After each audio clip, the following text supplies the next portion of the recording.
आपण फक्त एक कल्पना करूया की एक असा माणूस समोर उभा आहे जो अत्यंत शांतपणे एक जीवघेणं विष खात आहे.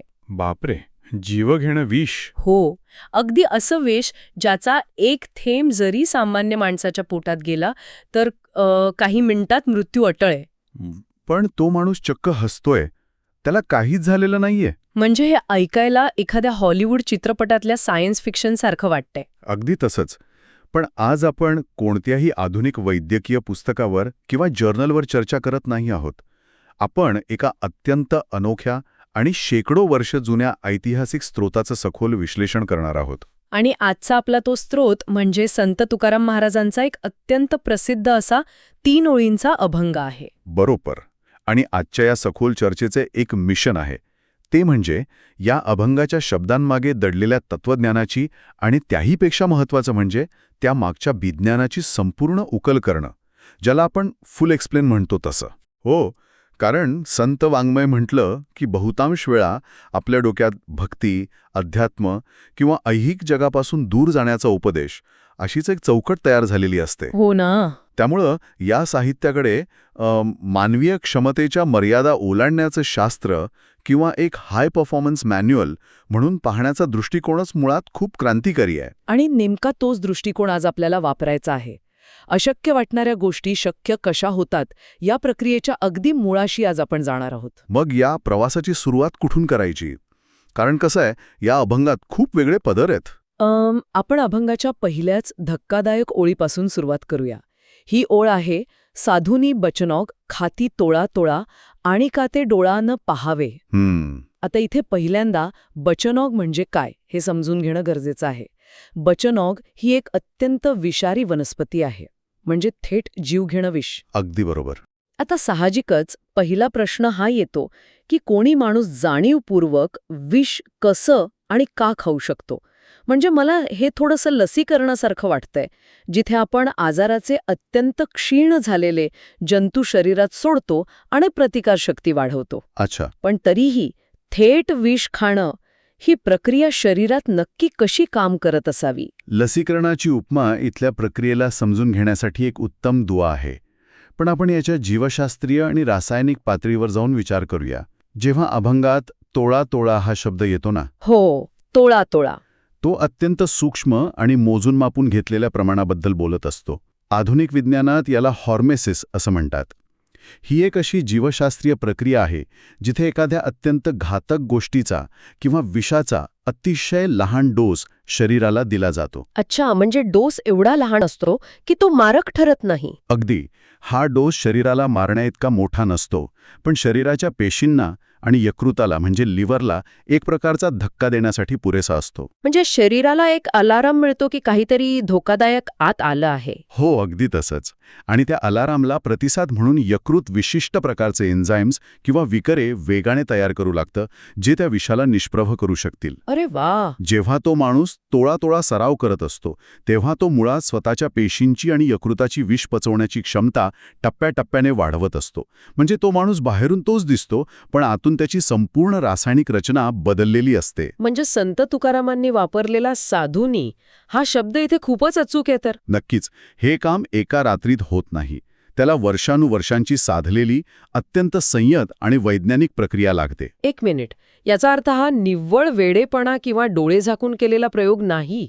ही एक पद्धतशीररित्या ताण वाढवण्याची प्रक्रिया आहे. बरोबर. जसं आपण व्यायामशाळेत बघतो, पहिल्याच दिवशी कोणी 100 किलो वजन उचलत नाही.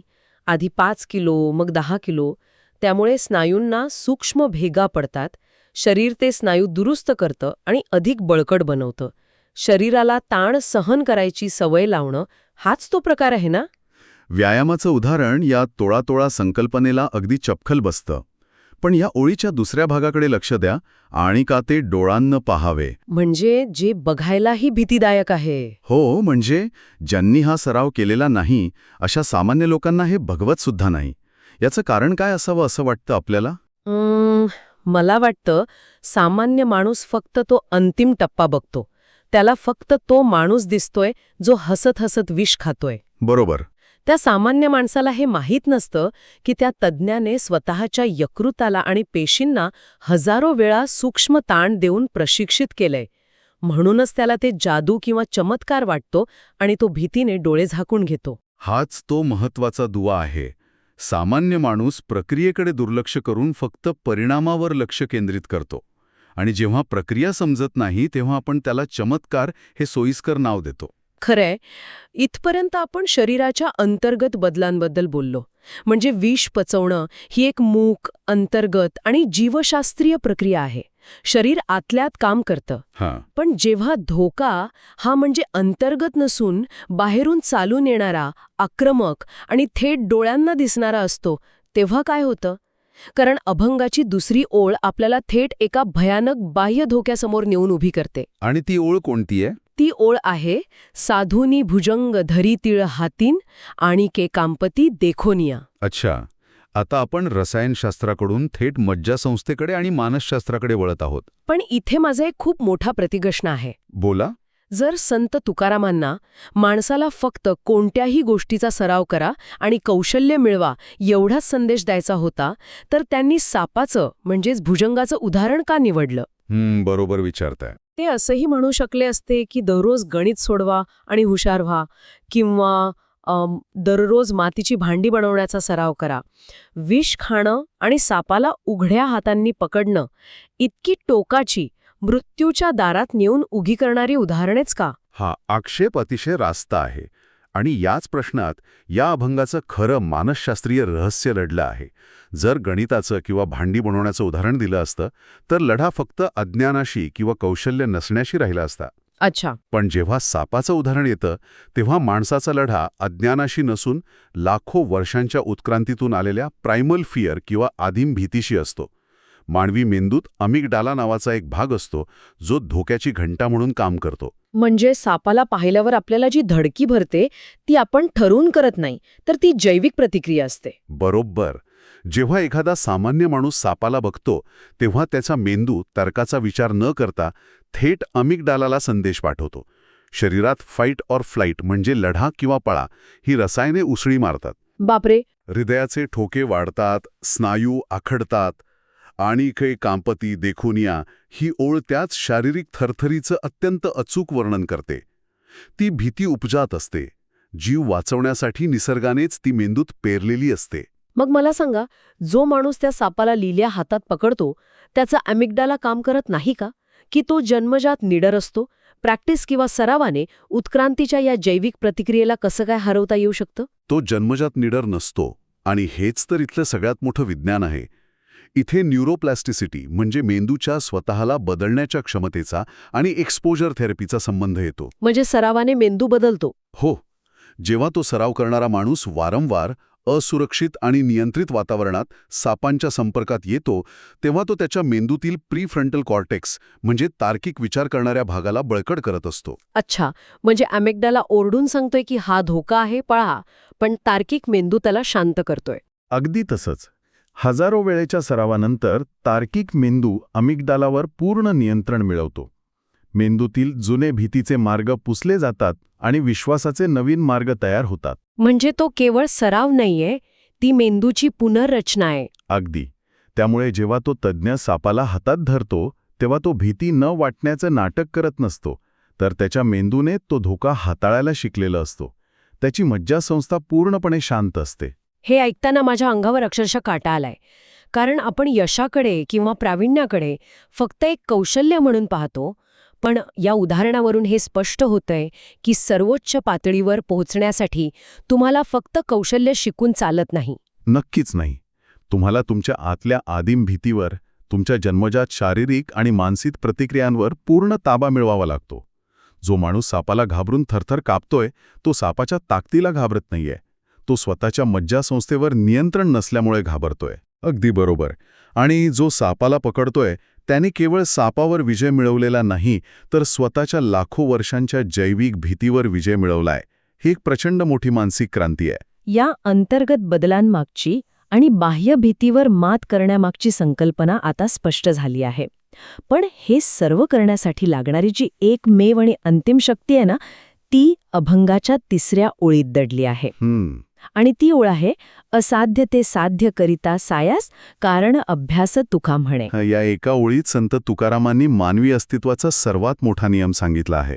इथे मला अभ्यास आणि सायास या 2 शब्दांवर थोडं खोलात जाऊन बोलायचं आहे. नक्कीच. कारण आजकालच्या भाषेत आपण अभ्यास म्हणजे फक्त शाळेतली पुस्तकं वाचणं किंवा परीक्षेसाठी पाठांतर करणं असा अत्यंत संकुचित अर्थ घेतो. पण जर आपण वरची 2 उदाहरणे बघितली, विष पचवणं आणि साप पकडणं, तर इथे अभ्यास म्हणजे नक्कीच पाठांतर नाहीये. तुम्ही बरोबर मुद्दा पकडलात. इथे अभ्यास या शब्दाचा अर्थ आहे कृतीची निरंतर आणि अथक पुनरावृत्ती. एखाद्या गोष्टीचा इतका सराव करणं की ती गोष्ट तुमच्या मज्जासंस्थेचा आणि पेशींचा भाग बनून जाईल. आणि सायास म्हणजे प्रचंड कष्ट, जाणीवपूर्वक घेतलेले श्रम. पण मग सरावाने असं नक्की काय होतं की अशक्य वाटणारी गोष्ट शक्य होते? आपण मगाशी न्यूरोप्लास्टिसिटीबद्दल बोललो. मला असं वाटतं की इथे मायलिन या घटकाचा उल्लेख करणं खूप रंजक ठरेल, नाही का? 100%. कारण सराव केवळ एक संकल्पना नाही, तर तो मेंदूत होणारा एक भौतिक बदल आहे. होय. जेव्हा तुम्ही कोणतीही कृती वारंवार करता तेव्हा तुमच्या मेंदूतील ज्या मज्जातंतूंच्या जाळ्यामधून तो संदेश वाहतो त्या मज्जातंतूंवर मायलिन नावाच्या एका चरबीयुक्त पदार्थाचं आवरण तयार होऊ लागतं. यालाच विज्ञानात मायलिनेशन म्हणतात. म्हणजे जसे एखाद्या इलेक्ट्रिक वायरवर रबरी कोटिंग असतं जेणेकरून वीज अधिक वेगाने आणि सुरक्षितपणे वाहू शकेल, अगदी तसंच का? अगदी तीच उपमा लागू पडते इथे. तुम्ही जेवढा जास्त अभ्यास किंवा सराव कराल तेवढं ते मायलिनचं आवरण जाळ आणि मजबूत होत जातं. आणि ते आवरण जेवढं जाळ तेवढ्या वेगाने आणि अचूकतेने मेंदूतून तो संदेश प्रवाहित होतो. बापरे, म्हणजे हा शुद्ध शारीरिक बदल आहे. हो ना. म्हणूनच जो माणूस हजारो वेळा साप पकडण्याचा सराव करतो त्याच्या मेंदूतील ते विशिष्ट नेटवर्क एवढं मायलिनेटेड झालेलं असतं की ती कृती त्याच्यासाठी श्वास घेण्याइतकी नैसर्गिक आणि सहज बनते. यातून एक खूप मोठा भ्रम तुटतोय. समाजात आपण नेहमी बघतो की लोक म्हणतात, अरे तो जन्मतःच हुशार आहे, किंवा त्याच्याकडे नॅचरल टॅलेंट आहे, किंवा त्याच्यावर देवाची विशेष कृपा आहे. खरंय. आपण टॅलेंट या शब्दाचा वापर करून दुसऱ्याच्या यशाचं आणि स्वतःच्या अपयशाचं समर्थन करत असतो. पण संत तुकाराम इथे स्पष्ट सांगत आहेत की असाध्य ते साध्य करिता सायास. इथे नशिबाचा किंवा चमत्काराचा कोणताही संबंध नाही. तुम्ही अत्यंत अचूक निरीक्षण नोंदवलात. टॅलेंट ही संकल्पना खूप धोकादायक आहे. कारण कसं आहे, जेव्हा आपण म्हणतो की एखादी व्यक्ती जन्मजात प्रतिभावान आहे तेव्हा आपण अप्रत्यक्षपणे स्वतःला ती गोष्ट न करण्याची सबब देत असतो. हो, अगदी.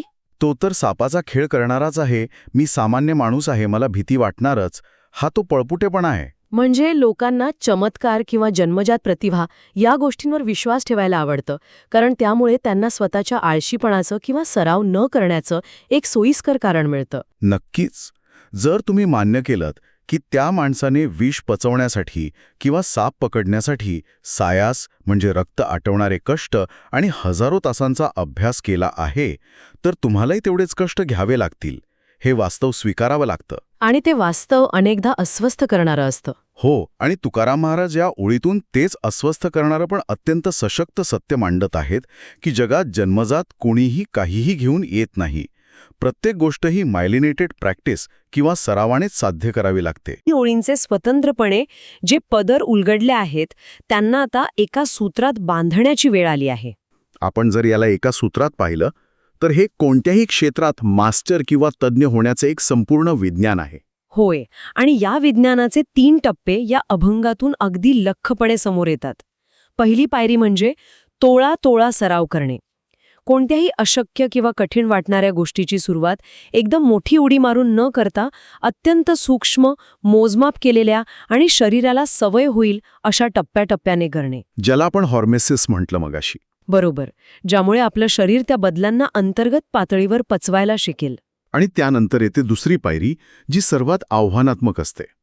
जेव्हा तुम्ही सराव करत असता तेव्हा बाह्य परिस्थिती, समाजाची भीती किंवा तुमच्या स्वतःच्या मेंदूत लाखो वर्षांपासून रुजलेली भीती तुमच्यासमोर भुजंग बनून उभी राहते. पण त्या जैविक आणि मानसिक भीतीला शरण न जाता तार्किक मेंदूच्या आधारे तिच्यावर ताबा मिळवणे. भीती ही नैसर्गिक असली तरी ती अंतिम नाही हे समजून घेणे. आणि या सगळ्याचा कणा असलेली तिसरी आणि अंतिम पायरी म्हणजे सायास आणि अभ्यास. कोणतेही शॉर्टकट न शोधता, चमत्काराची वाट न बघता, मेंदूमधील ते मायलिनचे आवरण पक्के होईपर्यंत अत्यंत जाणीवपूर्वक आणि कठोर मेहनत घेत राहणे. अगदी. कारण जगात असं कोणतंही जीवघेणं विष नाही किंवा असा कोणताही भयानक साप नाही ज्याला माणसाची अथक मेहनत आणि निरंतर सराव पराभूत करू शकत नाही. हेच या अभंगाचं सर्वात मोठं यश आहे. हे फक्त आध्यात्मिक विचार नाहीत, तर हे मानवी मेंदू, शरीर आणि प्रयत्नांच्या मर्यादा अनंत पटीने वाढवण्याचे एक शाश्वत आणि वैज्ञानिक सूत्र आहे. खरंय. आजच्या काळात मग तो ऑलिम्पिकमध्ये लढणारा एखादा खेळाडू असो, जागतिक मंचावर सादरीकरण करणारा एखादा CEO असो किंवा नवीन कौशल्य शिकणारा एखादा विद्यार्थी असो, प्रत्येकासाठी हे सूत्र तितकंच प्रभावी आहे. खरोखरच या एका सखोल विश्लेषणातून आता कोणत्याही मोठ्या यशाकडे बघण्याचा दृष्टिकोन पूर्णपणे बदलला आहे. यशामागे कोणतीही जादू नाही हे समजणं एका अर्थाने भीतीदायक असलं तरी ते प्रचंड मोठा दिलासा देणारा आहे. नक्कीच. कारण जर सर्व काही सरावाने शक्य असेल तर याचा अर्थ असा की आज जे आपल्याला असाध्य वाटतंय ते आपणही साध्य करू शकतो. बरोबर. आजच्या या अत्यंत वेधक आणि डोळे उघडणाऱ्या प्रवासानंतर एक शेवटचा विचार आपण इथे मांडणं आवश्यक आहे. आपण हे विज्ञानाच्या आणि मानसशास्त्राच्या आधारे सविस्तर पाहिलं की केवळ निरंतर सरावाने आणि मोजक्या तोळातोळा प्रयत्नांनी प्राणघातक विष पचवता येतं आणि लाखो वर्षांची उपजत भीती असलेल्या सापालाही शांतपणे नियंत्रणात आणता येतं. मग आता आपण सर्वांनी स्वतःला एक अतिशय प्रामाणिक प्रश्न विचारला पाहिजे. आपल्या प्रत्येकाच्या आयुष्यात असा कोणता असाध्य वाटणारा भुजंग आहे, असं कोणतं कठीण आव्हान, अशी कोणती कला किंवा असा कोणता बदल आहे ज्याला आपण केवळ सराव न केल्यामुळे किंवा माझ्यात ती जन्मजात प्रतिभा नाही अशी सबब देऊन घाबरून टाळत आहोत? खूप महत्वाचा प्रश्न आहे हा. हो ना. जर एका विशिष्ट प्रक्रियेने आणि सातत्याने मृत्यूलाही पराभूत करता येत असेल तर मग आपले आयुष्यातील त्या ब्लूजंडाला आपण आजच तोळा अभ्यासाने काबूत आणायला सुरुवात का करू नये याचा विचार नक्की करा.